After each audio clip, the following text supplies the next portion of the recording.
আসসালামু আলাইকুম।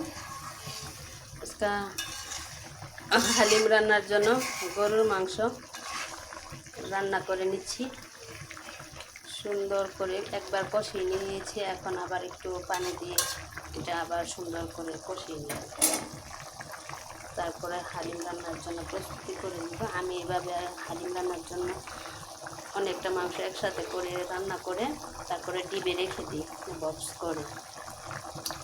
তারপর যতটুকু প্রয়োজন হয় ততটুকু বের করে করে হালিম রান্না করি। এতে আমার সহজ হয়, রান্নাটা তাড়াতাড়ি হয়ে যায়। আপনারা চাইলে আপনারা নিজেরাও গরুর মাংস সুন্দর করে ছোটো ছোটো পিস করে হালিমে মশলা দিতে হবে, আবার অন্যান্য মশলা অ্যাড করে এভাবে প্রসেসিং করে সুন্দর করে কষিয়ে ডিবে রাখতে পারেন বক্স করে। হালিম রান্না